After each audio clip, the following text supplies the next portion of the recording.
捱咗3個月通宵，啲數據反而跌咗。你有冇諗過自己到底係同咩鬥緊？係個市場定係你心入邊把聲？好多人以為自己係搏緊事業，其實係俾情緒困住咗，自己消耗緊自己。今日我哋要拆解嘅唔係乜嘢勵志雞湯，而係3種食緊你時間同決策力嘅情緒毒藥。首先講委屈感，你覺得自己付出咗好多，但係冇人見到，冇人認同，於是你就開始花時間去解釋、去證明、去等一個公道。但係你有冇發覺，你越係投入呢種情緒，你就越係走咗去，遠離咗真正要做嘅嘢。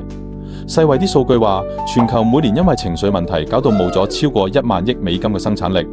哈佛商學院嘅研究又話，情緒管理能力係跨國企業高管成功嘅關鍵。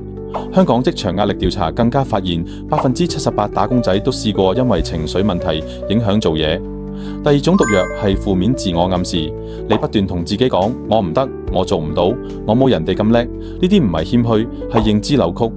美國心理學會研究證實，過度自我批評會搞到你成日諗埋啲負面嘢，直接削弱你嘅決策質素同做嘢動力。第三種係長期焦慮，你永遠覺得唔夠，永遠驚會輸。呢種狀態俾國際勞工組織定義為職業倦怠症狀，會令你陷入慢性壓力循環。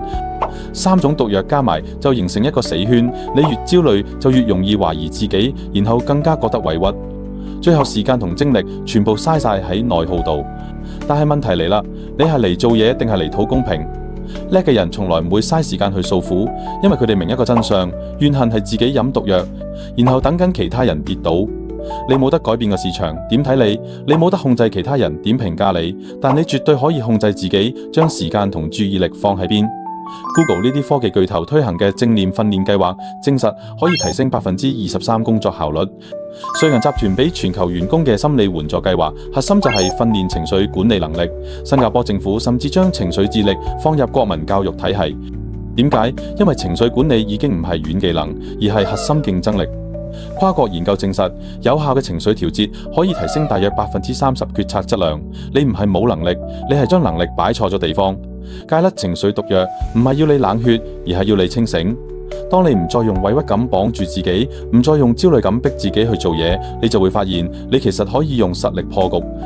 情緒管理唔係壓抑感受，而係揀將精力擺喺真正有回報嘅地方。呢個先係叻人同唔叻嘅人嘅分水嶺。